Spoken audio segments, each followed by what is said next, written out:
Charity begins at home. दान की शुरुआत हमेशा घर से होती है। Good morning everybody, this is Naval.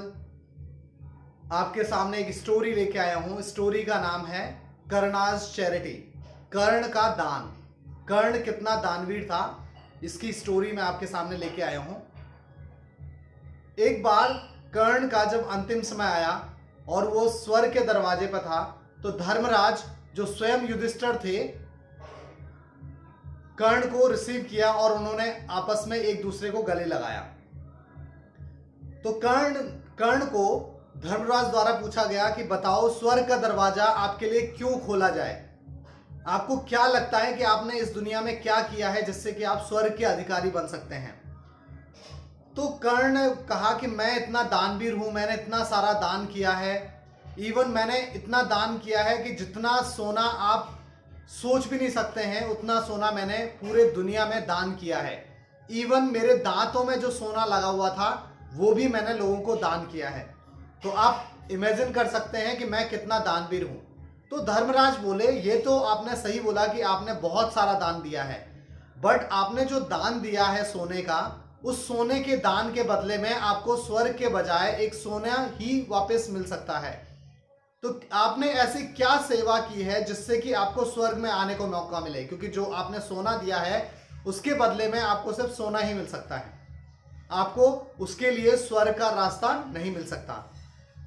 तो कर्ण ने बहुत सोचा कि मैंने सोना दान करने के अलावा ऐसा क्या किया है जिससे मुझे स्वर्ग के जो रहस्य है और स्वर्ग का जो रहना सहना है वो और खाना पीना मैं कर सकता हूं, कैसे मैं वहां पे रह सकता हूं, कैसे वहां का निवासी बन सकता हूं। तो उसके दिमाग में कोई भी ऐसा एक भी घटना नहीं आई जिससे कि वो धर्मराज को ये बता सके। उसने धर्मराज से 15 दिन का समय लिया और बोला कि मैं चाहता हूं कि आप मुझे 15 दिन का समय दें, जिससे कि मैं पृथ्वी पर वापस जाके जो आप बोल रहे हैं कि दान करना है, लोगों को खिलाना है, वो मैं कर पाऊं। और 15 दिन बाद आप मुझे यहां पे बोलें कि हाँ ठीक है, अब आप स्वर्ग में जाने के लिए तैयार हैं। तो धर्मराज ने बोला ठीक है, आपके पास 15 दिन है, आप पृथ्वी पर जाइए। आपको लगता है कि आप 15 दिन में ऐसा कुछ कर सकते हैं जिससे कि स्वर्ग के दरवाजे आपके लिए खोल दिए जाएं? तो धर्मराज ने कर्ण को पृथ्वी पर वापस जाने की आज्ञा दी। कर्ण वापस पृथ्वी पर गए। उन्होंने सोचा कि मैं ऐसा 15 दिन में क्या करूं जिससे कि पृथ्वी पर जो लोग हैं वो भी दान कर पाएं और मुझे स्वर्ग में जाने का मौका मिले।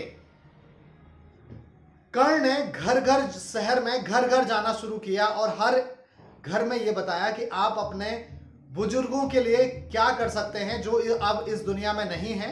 और उन्होंने आपके लिए, जब आप छोटे थे तो उन्होंने आपके लिए बहुत कुछ किया है, तो क्या आप गरीबों को खाना खिला सकते हैं उनकी याद में, उनको याद करके कि जो वो आपके पूर्वज अब जहां भी हों वो वहां से आपको आशीर्वाद दे पाए और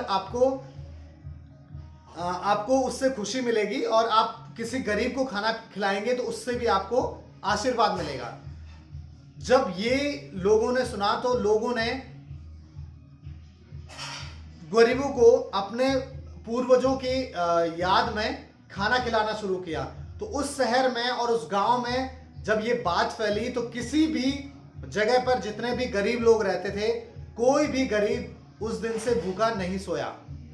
क्योंकि उन 15 दिनों में गांव गांव में, शहर शहर में ये चर्चा चल गई थी कि हम अपने पूर्वजों की याद में, हम पूर्वजों को श्रद्धांजलि की बजाय की जगह अगर हम गरीबों को खाना खिलाएं तो उससे उनकी आत्मा को भी शांति मिलेगी और हमें अपने पूर्वजों से भी ब्लेसिंग्स मिल सकती हैं, आशीर्वाद मिल सकता है, और गरीबों से जिन्हें हम खाना खिलाएंगे उनसे भी आशीर्वाद मिल सकता है। लोगों ने खाना खिलाना शुरू किया, कुछ लोगों ने तो गिफ्ट भी बांटने शुरू किए गरीबों को। तो उन 15 दिनों में पूरे शहर गांव भर में एक भी भिखारी, एक भी गरीब आदमी भूखा नहीं सोया। 15 दिन जब एक एक करके पूरे हुए तो कर्ण वापस स्वर्ग के दरवाजे पर आए। धर्मराज ने उनका स्वागत किया।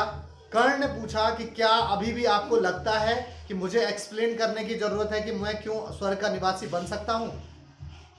तो धर्मराज ने कहा नहीं, अब आपको बताने की जरूरत नहीं है कि आपको स्वर्ग के अंदर क्यों प्रवेश नहीं किया जाए। आपको प्रवेश के अंदर आपका स्वागत है, आप आइए, आप रहिए। तो उसी दिन से इस पृथ्वी पर जो 15 दिन के लिए श्राद्ध होता है, उसकी वो एक ट्रेडिशन शुरू हुआ जो कर्ण ने ही शुरू किया है। तो हम ये कह सकते हैं कि जो चैरिटी है, जो दान है, उसकी शुरुआत हमेशा घर से ही होती है। Thank you so much.